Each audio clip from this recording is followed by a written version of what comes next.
आदाब, नमस्कार। मैं वसीम अख्तर और आप देख रहे हैं द लीडर हिंदी। यूपी के जिला बरेली में कल मनाई जाने वाली ईद उल अजहा यानी बकरीद ईद पर बेहद कड़े सुरक्षा बंदोबस्त किए गए हैं। खास तौर से कुर्बानी पर नज़र रखने के लिए पुलिस हाई अलर्ट पर है। रूट डाइवर्जन प्लान भी लागू कर दिया गया है। मैदान अरफात में आज हज हो गया है। लेखपाल को 5,000 की रिश्वत लेते पकड़े जाने से हंगामा खड़ा हो गया। एंटी करप्शन टीम को मशक्कत का सामना करना पड़ गया। कोतवाली में तीखे शब्द में झड़प हुई। डीएम ने 11 बदमाशों को जिला बदर कर दिया है। लाल फाटक पर एक मंदिर के चबूतरे से लाश मिली है। पत्नी ने पति को ससुराल से लड़के बुलाकर पिटवा दिया। घर में खेत के पीछे टॉयलेट के लिए गए युवक को सांप ने डस लिया है। खबरें और भी हैं, आइए सभी की तफसील बताते हैं। ईद पर पुलिस अलर्ट, कुर्बानी पर रहेगी नज़र। ईद उल अजहा यानी बकरीद को लेकर पुलिस अलर्ट मोड पर है। अफसरों की तरफ से साफ निर्देश हैं कि प्रतिबंधित पशुओं की कुर्बानी नहीं होगी। खुले में कुर्बानी करने पर भी रोक है। संवेदनशील इलाकों में भारी फोर्स की तैनाती की जा रही है। 2,423 मस्जिदों और 179 ईदगाहों में ईद की नमाज के वक्त का ऐलान कर दिया गया है। बाकरगंज ईदगाह में सुबह 10 बजे और दरगाह आला हजरत की रजा मस्जिद में सुबह 10:30 बजे नमाज अदा की जाएगी। इस दौरान रूट डाइवर्जन प्लान भी लागू कर दिया है। दिल्ली, रामपुर, नैनीताल, पीलीभीत की तरफ से बरेली आने वाले भारी वाहन झुमका तिराहा, बड़े बाईपास, बिलवा, विलायधाम, नवदिया झादा, इन्वर्टिस तिराहा से ट्रांसपोर्ट नगर आ सकेंगे। दिल्ली, रामपुर, नैनीताल, पीलीभीत की तरफ से बदायूं जाने वाले भारी वाहन बड़े बाईपास से विलायधाम, इन्वर्टिस से नो एंट्री समय के अलावा सुबह 7 बजे से पूर्व में कैंट बुखारा होकर जा सकेंगे। बदायूं की तरफ से आने वाले भारी वाहन नो एंट्री के समय सुबह 7 बजे से पूर्व में रामगंगा, बुखारा, कैंट होकर बरेली आ सकेंगे। दिल्ली, रामपुर की तरफ से आने वाली रोडवेज बसें झुमका तिराहा से मिनी बाईपास, इज्जत नगर तिराहा, डेला बीट, 100 फुटा पूर्वी होते हुए सैटेलाइट बस स्टैंड तक आएंगी और इसी रास्ते से वापस जाएंगी। नमाज के दौरान सभी तरह के भारी वाहन, यहां तक कि रोडवेज बसें चौकी चौराहा और मिनी बाईपास से दूल्हा मियां की मदार की तरफ प्रतिबंधित रहेंगी। एसपी ट्रैफिक मोहम्मद अकमल खान ने यह भी साफ किया है कि 2 पहिया वाहनों पर 3 सवारियां नहीं बैठाएं। स्टंटबाजी, रैश ड्राइविंग और प्रेशर हार्न का इस्तेमाल नहीं किया जाए। ईद को खुशी के माहौल में सुरक्षित तरीके से मनाएं।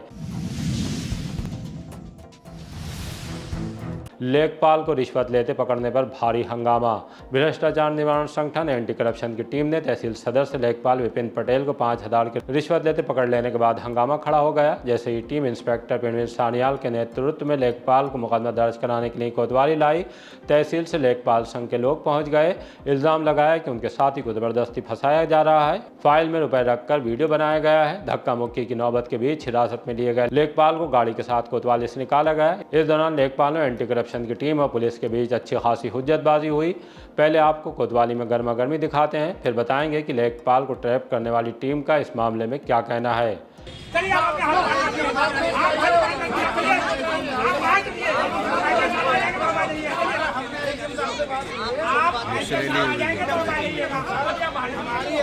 बात हुई है कि आपको बाहर नहीं निकाला जाएगा। आप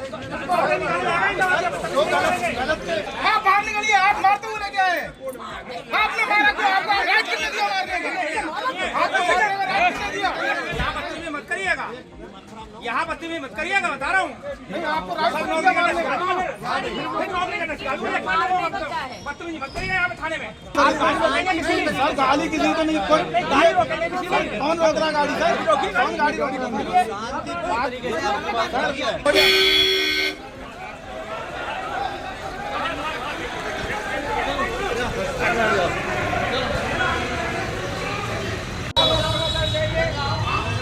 चलो निकालो, इनके घर पे जाओ, घर पे वो कैमरा उनका वीडियो बना के लाओ।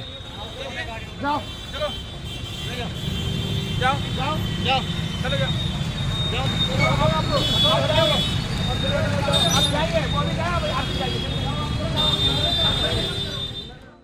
टीम का कहना है कि यह कार्रवाई करमपुर चौधरी के रहने वाले वली मोहम्मद की शिकायत पर की गई है, जिनसे ज़मीन का दाखिल खारिज कराने के नाम पर 5,000 रुपये की रिश्वत मांगी गई थी। तब रिश्वत लेते लेखपाल विपिन पटेल को रंगे हाथों दबोचा गया। वो मूल रूप से पीलीभीत के थाना बिलसंडा में गांव ओंडाझार का रहने वाला है। फिलहाल बिथी चैनपुर की सनराइज कॉलोनी में रह रहा है। उसे शाम में 5 बजे के बाद तहसील सदर के कक्ष से पकड़ा गया है। डीएम ने 11 बदमाशों को कर दिया जिला बदर। पुलिस ने जिनसे भय फैलने की आशंका जताई थी गुंडा नियंत्रण एक्ट के तहत निरुद्ध किया था। इन सभी की सुनवाई डीएम अविनाश सिंह ने कोर्ट में की। सभी को जिलाबदर किए जाने का फैसला सुनाया है। इनमें थाना इज्जत नगर क्षेत्र का रंजीत, सुरजीत सिंह, पंकज यादव और सचिन शामिल हैं। वहीं थाना शेरगढ़ इलाके का महिपाल, थाना बिथरी चैनपुर का खलील, केशव पटेल, थाना बारादरी का अवधेश उर्फ राजकुमार, पिंटू उर्फ टिंकू, लक्की राठौर, थाना बेहड़ी का मोहम्मद आरिफ उर्फ पप्पू बुलेट शामिल हैं। छज्जा निकालने के दौरान मर्डर में 2 गिरफ्तार। थाना मीरगंज के गांव जाम में गुजरे दिन छज्जा निकालने के दौरान पड़ोसी भिड़ गए थे। जमकर लाठी डंडे चले थे। सिर में डंडा मार देने से लक्ष्मण की मौत हो गई थी, जबकि 2 भाई घायल हुए थे। पुलिस ने इस मामले में मुकदमा दर्ज करने के बाद धर्मपाल और करण सिंह को गिरफ्तार कर लिया है। इस मामले में अभी महेंद्र, अनोखे, हरजीत और रामरतन फरार हैं। मीरगंज थाने के प्रभारी ने बताया कि फरार आरोपियों को पकड़ने के लिए दबी दी जा रही है। उधर बेहड़ी पुलिस ने भी खेत की मेड़ को लेकर जाम खजूर में फायरिंग और धारदार से प्रहार करने के मामले में अतीक खान और लियाकत खान को गिरफ्तार कर लिया है। उनसे 2 चापड़ भी बरामद हुए हैं। बैलगाड़ी पर बाइक रखकर सफाई पहुंचे कलेक्ट्रेट। समाजवादी पार्टी युवजन सभा के कार्यकर्ताओं ने बढ़ती महंगाई, बेरोजगारी, भ्रष्टाचार, बिजली संकट और बिगड़ती कानून व्यवस्था जैसी मांगों को उठाते हुए प्रदर्शन किया। वो पार्टी कार्यालय से बैलगाड़ी पर बाइक लादकर और हाथों में गैस सिलेंडर लिए कलेक्ट्रेट पहुंचे, जहां सरकार के खिलाफ नारेबाजी की। राज्यपाल को संबोधित ज्ञापन सौंपा। इसमें मांग की गई है कि बढ़ती महंगाई पर तत्काल रोक लगाई जाए, डीजल, पेट्रोल और रसोई गैस के दाम कम कर दिए जाएं।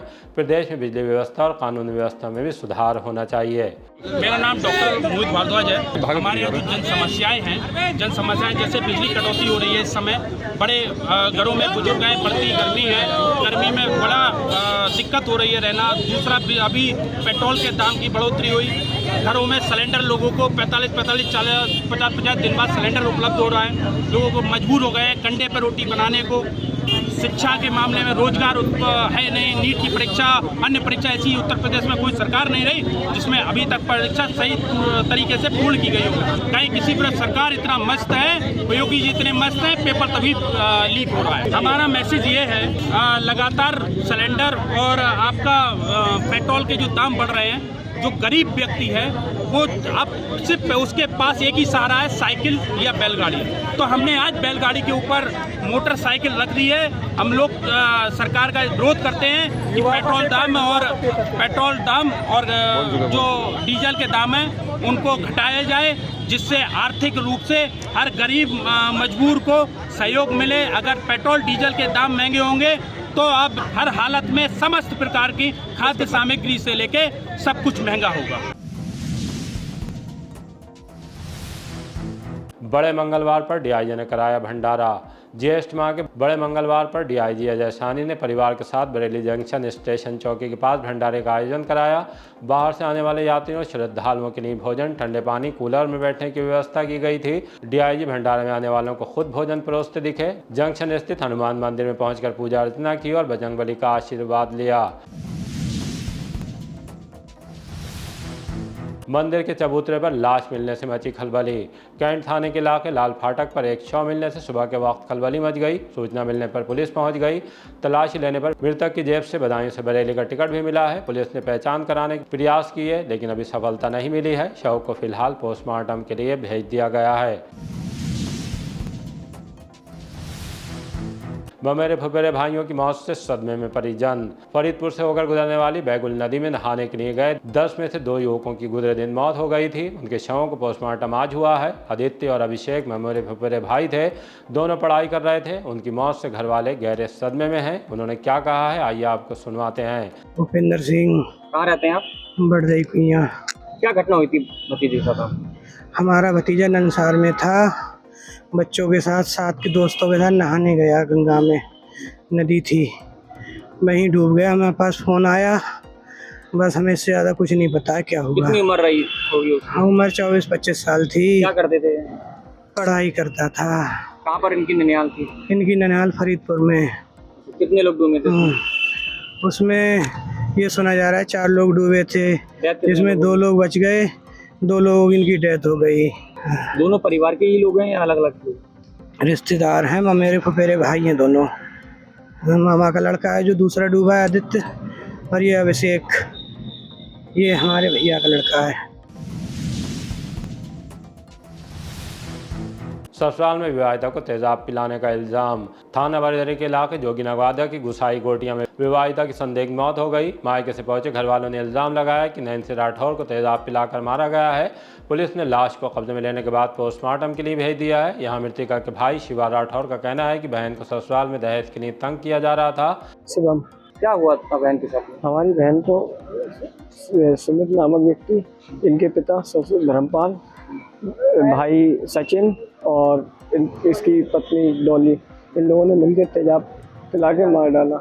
हमें आज 11 तारीख की हमें कल बताया फ़ोन करके कि जब उसकी डेथ हो गई। कितनी बड़ी बहन थी आपकी? मेरे 25 साल। कब शादी हुई थी? सन 2015 में। क्यों पिलाया था, क्या वजह रही? पता नहीं, इनके घर में क्या आपसी विवाद कलेश चल रहा था। पहले भी कई बार हुआ, हम जाते थे समझा जाते थे। एक बार कलेश हुआ भी था तो हमने डीएम साहब के एप्लीकेशन भी दी थी, तो इनने किसी से जानकारी लेके हमारी बहन को अपने घर ले गए। कंप्रोमाइज़ नहीं हो पाया था, ऐसे ही ले गए थे। सुमित क्या करते हैं? बटलर में मोबाइल की दुकान पे काम करते हैं। बच्चे हैं 2। कोई पकड़ा गया अभी तक? अभी नहीं, कोई नहीं पकड़ा गया। दूसरी तरफ ससुर धर्मपाल का कहना है कि बहू का मानसिक संतुलन ठीक नहीं था, दौरे पड़ते थे, तेजाब पिलाने की बात गलत है। नवविवाहिता जोड़े की फोटो एडिट करके डाली। थाना बारदरी के इलाके में जल्द ही शादी होकर आई युवती और उसके पति की किसी ने फोटो एडिट कर सोशल मीडिया पर वायरल कर दी है। इस फोटो को देखने के बाद लगातार रिश्तेदारों, परिचितों के उनके पास फ़ोन आ रहे हैं। उनका कहना है कि सामाजिक छवि भी खराब की गई है। ऐसा करने वालों पर पुलिस से मुकदमा दर्ज कर कार्रवाई की मांग की है। नीट की तैयारी कर रहे स्टूडेंट के कमरे में चोरी। थाना बारदरी के इलाके तुलसी नगर में किराए के मकान में रहकर नीट की तैयारी कर रहे फैसल सैफी निवासी बहेड़ी और शाहजहांपुर के मोहम्मद कैफ को चोरों ने निशाना बना दिया। सुबह के वक्त उनका लैपटॉप, मोबाइल फ़ोन, घड़ी, एयरबड्स, जूते, कपड़ों के साथ 10,000 से ज़्यादा की नकदी भी चोरी करके ले गए। पुलिस से रिपोर्ट दर्ज कर चोरों का पता लगाए जाने की उन्होंने मांग की है। पत्नी ने मायके से 2 लड़के बुलवाकर पिटवाया। मोहल्ला गंगापुर पक्का बाग में रहने वाले कृष्णा 25 साल अपनी मां के साथ इलाज के लिए जिला अस्पताल पहुंचे थे। उनसे घायल होने का कारण जानने पर साफ हुआ कि पत्नी से बच्चों और भतीजों को घर ले जाने की बात पर कहासुनी हो गई। बात बढ़ने पर पत्नी ने मायके से 2 लड़के बुलवा लिए। दोनों ने कृष्णा को कूट दिया। मां बचाने के लिए आई तो उनके भी 1-2 हाथ लग गए। मामला पुलिस तक पहुंचा तो छानबीन शुरू कर दी गई है।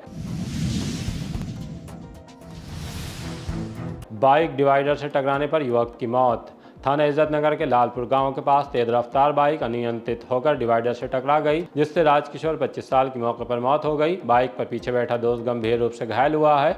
राजकिशोर सीबीगंज के काशीराम आवासीय योजना में पत्नी रेशम के साथ रहते थे। बाइक से घूमने के लिए निकले और हादसे का शिकार हो गए। पुलिस ने उनके शव को पोस्टमार्टम के लिए भेजा है। वो इलेक्ट्रीशियन थे। मेरा नाम हिमांशु है। क्या घटना हुई थी भाई के साथ? मेरे भाई थे रजवाड़ा, उस पे हाईवे पे जा रहे थे तो गाड़ी अनकंट्रोल हुई और डिवाइडर से टकरा गई तो चोट लग गई इनकी और अचानक से हो गया। मौत हो गई? हाँ, डेथ हो गई। कितनी उम्र रही होगी भाई की? भाई की उम्र लगभग 25 साल। बरेली में कहाँ रहते थे? बरेली में, ये रामगंगा नगर कॉलोनी में रहते थे। वैसे आप प्रॉपर कहाँ के रहने वाले हैं? प्रॉपर थाना मरियम मोगला खेड़ा पीलीभीत के रहने वाले हैं। ये दोस्तों के साथ घूमने गए थे अपने और रास्ते में ऐसा हो गया। कब का हादसा रहा है? ये कल शाम 9 बजे के आसपास का। क्या करते थे भाई? ये इलेक्ट्रीशियन थे और इंटेली स्मार्ट में सुपरवाइजर भी थे।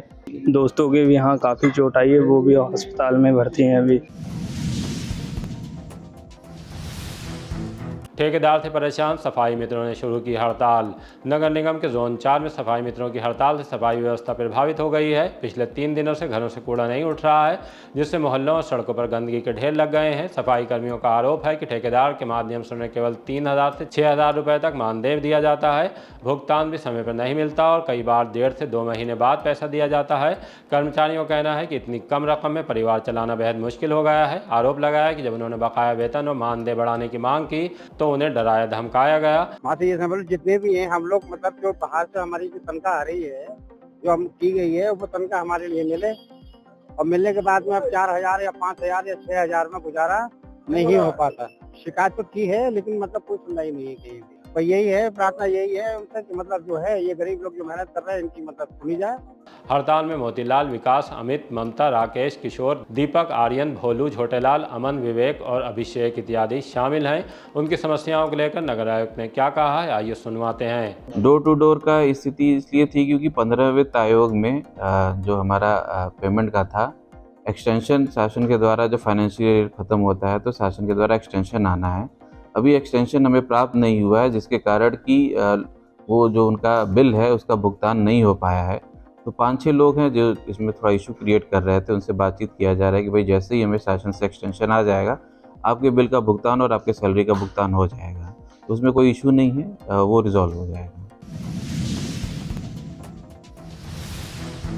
खेत पर टॉयलेट के लिए गए युवक को सांप ने डसा। थाना बहेड़ी के गांव चौड़ेरा में रहने वाले 17 साल के विशाल को सांप ने काट लिया। हालत बिगड़ने पर जिला अस्पताल में भर्ती कराया गया है। हरीश कुमार ने बताया कि घर के पास में ही खेत है। सुबह खेत की तरफ टॉयलेट करने के लिए गए थे। इस दौरान वहां बैठे सांप ने सीधे पैर में डस लिया और चीखता हुआ घर आया। बताने पर कि सांप ने काट लिया है, खलबली मच गई। फौरन ही घर वाले उसे CHC लेकर पहुंचे। हालत सीरियस होने पर उसे जिला अस्पताल ले आया गया है। 70 साल के बुजुर्ग घर से लापता, घर वाले परेशान। थाना बारादरी के इलाके से एक 70 साल के बुजुर्ग लापता हो गए हैं। अब्दुल माबूद नाम के बुजुर्ग अपने परिवार के साथ रिश्तेदारी में आए हुए थे। 24 मई की शाम करीब 5 बजे कहीं चले गए और उसके बाद वापस नहीं लौटे। परिजनों ने आसपास के इलाके में काफ़ी तलाश किया, लेकिन जब उनका कोई सुराग नहीं मिला तो मामले की सूचना थाना बारादरी पुलिस को दी गई। पुलिस ने गुमशुदगी दर्ज कर जाँच शुरू कर दी है। आज़ाद समाज पार्टी की सरकार बनी तो मिलेगा आरक्षण। ठिरिया निजावत खां के तिरंगा लान में आज़ाद समाज पार्टी ने पिछड़ा वर्ग सम्मेलन आयोजित किया। सम्मेलन में मुख्य अतिथि के रूप में राष्ट्रीय महासचिव रविंद्र सिंह गुर्जर ने हिस्सा लिया। उन्होंने कहा कि भाजपा ने पिछड़े वर्ग के साथ धोखा किया है, नौकरी में भी बराबर का हिस्सा नहीं दिया। अब पिछड़े समाज की आवाज़ को चंद्रशेखर आज़ाद सड़क से लेकर संसद तक उठाने का काम कर रहे हैं। इसलिए अब पिछड़े वर्ग के लोग आज़ाद समाज पार्टी की 2027 में सरकार बनाने के लिए वोट देने का काम करेंगे। भीम आर्मी के नेता अतुल वाल्मीकि ने कहा कि दलित अति पिछड़े वर्ग के लोगों को सरकार बनने पर 15% आरक्षण दिया जाएगा। सम्मेलन में राजपाल कश्यप, राजेंद्र सिंह गुर्जर, संजीव सागर, बिरहम स्वरूप सागर, खुर्शीद खान, अभिजीत सिंह, असलम मंसूरी, मनोज सागर, हर्ष मसीह, अजय प्रधान, मनोज वाल्मीकि, दुर्वेश अली अंसारी, अमर सिंह इत्यादि मौजूद रहे। शिद्दत की गर्मी में हज के लिए पहुंचे अरफात। हज के मुक़द्दस मौके पर वो खुशनसीब घड़ियाँ दुनिया भर से सऊदी अरब गए आज़मीन को मैसर हो गईं, जिसकी तमन्ना होश संभालने के बाद हर मुसलमान के दिल में उफान भरती है। अरफात का मैदान था, सभी अल्लाह रब्बुल इज़्ज़त के दरबार में हाजिर थे, गुनाहों से माफ़ी तलब कर रहे थे। ना कोई छोटा ना बड़ा, ना खास व आम, सभी एक ही तरह के लिबास में थे। 47 डिग्री तापमान की तपिश में अपने रब से फरियाद में लगे थे। यही वो जगह है जहाँ पहुँचने का नाम हज है। इसी के साथ बरेली से गए आज़मीन भी हाजी हो गए। इस मौके पर बरेली हज सेवा समिति ने महफिल हज कार्यक्रम का आयोजन ऐवान मज़हर में किया। यहाँ से वीडियो कॉलिंग के जरिए अरफात का पुरनूर मंजर भी देखा गया। हज पर गए हाजियों की खैरियत, मुल्क में अमन व अमान के लिए शहर इमाम ने दुआ की। इस दौरान हाजी उवैस खान, हाजी सैयद कम्बर अली, हाजी फैसल शमसी, सैयद असद अली, हाजी शुएब खान, गुलरेज खान, बिलाल खान, मुजम्मिल खान, हाजी नदीम शमसी, हाजी सुहेल आफ्ताब, मोहम्मद हुसैन खान, हाजी यासीन खान, हाजी साकिब रदा खान, अहमदुल्ला वारसी और पम्मी खान वारसी वगैरह मौजूद रहे। हज ट्रेनर यासीन कुरैशी ने हज के मंजरों को किस तरह बयान किया, आइए आपको सुनवाते हैं। गोरे काले, अमीर गरीब, अरबी और अजमी का कोई फ़र्क नहीं होता। सभी हज़रात अल्लाह की बारगाह में यकसा लिबास और यकसा कलमे के साथ हाज़िर होते हैं। यहाँ पर हाज़िरी का मतलब है कि हज मुकम्मल हुआ और इसके बग़ैर हज नामुकम्मल रहेगा। अगर मगरिब से चंद मिनट क़ब्ल भी इसमें दाखिल हो गए और मगरिब तक वहाँ क़याम कर लिया तब भी हज इंशाअल्लाह हो जाएगा। और ये मुतवर्रिक सफ़र उसी को मिलता है जिसको अल्लाह ताला इजाज़त फरमाता है और अपने रहम व करम से उसको माफ़ फरमाता है। जैसा भी सैयद साहब ने अर्ज़ किया कि बंदा इस दिन अल्लाह के हुक्म से इस तरह पाक हो जाता है गुनाहों से, जैसे नौमौलूद बच्चा अपनी माँ के पेट से पैदा हुआ है। उसकी फिर ड्यूटी रहती है कि वो बाकी ज़िंदगी अपनी अच्छाई के साथ गुजारे और दूसरों की खिदमत में, हाजियों की और कमज़ोरों की खिदमत में गुजारे। इसी तरह के ताज़ा अपडेट जानने के लिए देखते रहिए द लीडर हिंदी। विदा लेने से पहले हमारी आपसे गुजारिश है कि हमारी रिपोर्टिंग पसंद आ रही है तो खबरों को शेयर कीजिए और हमारे चैनल को सब्सक्राइब करके हमारा हौसला ज़रूर बढ़ाइए।